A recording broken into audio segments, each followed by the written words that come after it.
menjelaskan anatomi dan fisiologi sistem reproduksi pada wanita. Secara anatomi, sistem reproduksi wanita terdiri dari genitalia eksternal dan genitalia internal. Genitalia eksternal terdiri dari mons pubis, labia majora, labia minora, klitoris, glandula vestibularis mayor, glandula vestibularis minor. Sedangkan genitalia internal terdiri dari vagina, tuba uretra, uterus, dan ovarium. Genitalia eksternal. Yang pertama mons pubis. Ini dia mons pubis. Yang dimana mons pubis adalah penonjolan berlemak di sebelah ventral simfisis dan daerah suprapubis. Sebagian besar mons pubis terisi oleh lemak. Jumlah jaringan lemak bertambah pada pubertas dan berkurang setelah menopause. Setelah dewasa, mons pubis tertutup oleh rambut kemaluan yang kasar.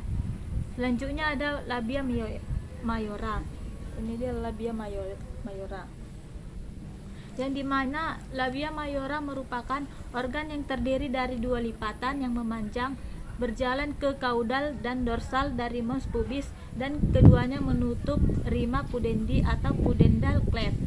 Permukaan dalamnya licin dan tidak mengandung rambut. Kedua labia majora di bagian ventral menyatu dan terbentuk komisura anterior.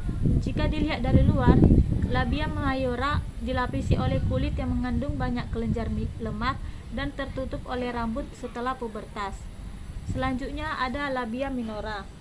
Ini dia labia minora, yang merupakan organ yang terdiri atas dua lipatan kulit kecil terletak di antara kedua labia majora pada kedua sisi introitus vagina. Labia minora ke arah dorsal berakhir dengan bergabung pada aseptus medialis labia majora, dan disinilah pada garis mereka berhubungan satu sama lain berupa lipatan transversal yang disebut frenulum labili. Labia minora tidak mengandung lemak dan kulit yang menutupnya berciri halus, basah, dan agak kemerahan. Selanjutnya ada klitoris. Ini klitoris, yang dimana terletak dorsal dari komisura anterior labia majora dan hampir keseluruhannya tertutup oleh labia minora. Klitoris mempunyai tiga bagian, yaitu crura klitoris, corpus klitoris, dan glans klitoris. Selanjutnya ada glandula vestibularis mayor, yang sering disebut juga kelenjar Bartholin, yang merupakan kelenjar yang bentuknya bulat atau ovoid yang ada sepanjang dan terletak dorsal dari bulbus vestibul atau tertutup oleh bagian posterior bulbus vestibuli. Selanjutnya ada glandula vestibularis mayor, sering disebut juga Bartoni, yang merupakan kelenjar berbentuk bulat atau ovoid yang ada sepanjang dan terletak dorsal dari bulbus vestibul atau tertutup oleh bagian posterior bulbus vestibuli. Dan selanjutnya ada glandula vestibularis minor. Glandula vestibularis minor merupakan mengeluarkan lendir ke dalam vestibulum vagina untuk melembabkan labia minora dan majora serta vestibulum vagina. Organ ini adalah daerah dengan peninggian di daerah median membulat terletak ventral dari simfisis pubis. Sebagian besar terisi oleh lemak. Setelah pubertas, kulit di atas tertutup oleh rambut kasar. Glandula vestibularis minor berfungsi mengeluarkan lendir untuk melembabkan vestibulum vagina dan labium pudendi. Selanjutnya ada genitalia internal. Vagina. Secara anatomi, vagina merupakan organ yang berbentuk tabung dan membentuk sudut kurang lebih 60 derajat dengan bidang horizontal. Namun, posisi ini berubah sesuai dengan isi vesika urinaria. Dinding ventral vagina yang ditembus serviks panjangnya 7,5 cm, sedangkan panjang dinding posterior kurang lebih 9 cm. Dinding anterior dan posterior ini tebal dan dapat diregam. Vagina ke bagian atas berhubungan dengan uterus, sedangkan bagian kaudal membuka pada vestibulum vagina pada lubang yang disebut introitus vagina. Vagina sebagai organ kopulasi jalan lahir dan menjadi ductus excretorius darah menstruasi.